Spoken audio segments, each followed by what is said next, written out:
आज हम एक काफी दिलचस्प रणनीति पर बात करने वाले हैं। हाँ, युवाओं से मतलब 18 से 25 साल वालों से कैसे कनेक्ट किया जाए। बिल्कुल, हमारे पास जो नोट्स हैं वो जीवन विद्या, युवा समस्याओं का समाधान से जुड़े हैं। तो इसी स्ट्रक्चर को थोड़ा खोलते हैं, समझते हैं। चलिए। तो पहला हिस्सा है वो जिसे कहते हैं हुक, मतलब प्रॉब्लम। हाँ, जहाँ ध्यान खींचना है। नोट्स कहते हैं कि शुरुआत एकदम जानी पहचानी उलझनों से करो, जैसे career confusion, relationship drama, family pressure, सुकून गायब, ऐसा कुछ। हम या फिर करियर, ब्रेकअप, फ्रस्ट्रेशन, ये सब मुद्दे। और फिर ये सवाल उठाना कि भाई क्या ये सब नॉर्मल है, या ये सोचना कि सबके साथ ऐसा ही होता है। और यहीं पर मुझे लगता है ये नोट्स थोड़े अलग हैं।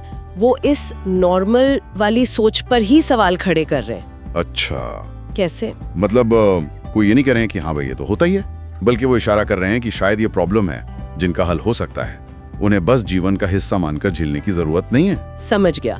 तो ये सिर्फ प्रॉब्लम गिनाना नहीं है, बल्कि एक तरह से उम्मीद जगाना है कि शायद कुछ और मुमकिन है। बिल्कुल, ध्यान खींचने का एक पॉजिटिव तरीका। ठीक है, तो जब ध्यान खींच गया फिर आता है दूसरा भाग, समाधान। हाँ, और यहाँ नोट्स जीवन विद्या को सामने लाते हैं। इसे कैसे बताया गया है? कोई धार्मिक उपदेश या कुछ? नहीं, नोट्स में साफ लिखा है इसे एक वैज्ञानिक और व्यवहारिक दर्शन की तरह पेश किया गया है, कोई लेक्चरबाजी नहीं। वैज्ञानिक और व्यवहारिक मतलब कि ये प्रैक्टिकल है।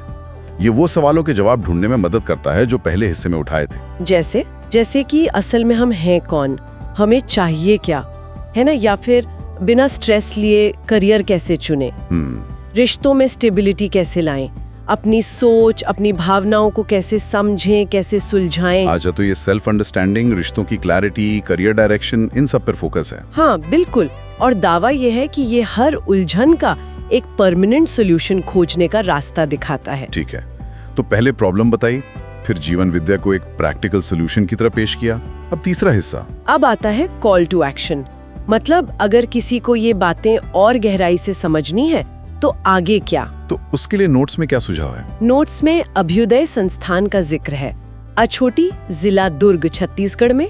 वहाँ एक 7 दिन की फ्री रेजिडेंशियल वर्कशॉप होती है। फ्री?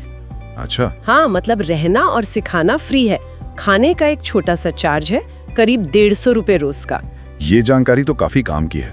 बिल्कुल, और लोकेशन भी बताइए, रायपुर से कोई 30 किलोमीटर दूर, और संपर्क के लिए 2 लोगों के नाम और नंबर भी दिए हैं। हाँ, मैंने देखा, चंद्रशेखर भैया और मंजीत भैया जी। और ये भी मेंशन किया है कि संस्थान श्री ए नागराज जी के मार्गदर्शन में पिछले 25 साल से चल रहा है, शायद क्रेडिबिलिटी के लिए। तो पूरी नीति अब साफ दिख रही है। पहले पहचान की समस्या बताओ जिससे युवा जुड़ सके, फिर जीवन विद्या को एक प्रैक्टिकल उपाय की तरह सामने रखो, और आखिर में जो वाकई रुचि रखते हैं उन्हें अभ्युदय संस्थान की वर्कशॉप का रास्ता दिखाओ, एक क्लियर नेक्स्ट स्टेप। एकदम, प्रॉब्लम सॉल्यूशन एक्शन।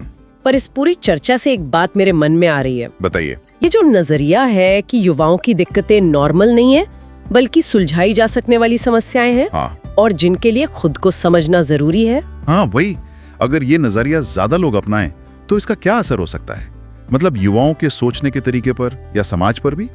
ये वाकई सोचने वाली बात है। क्या हम परेशानियों को स्वीकार करने के बजाय समाधान खोजने पर ज्यादा ध्यान देंगे? इसके क्या नतीजे होंगे? सोचने के लिए एक अच्छा पॉइंट है ये।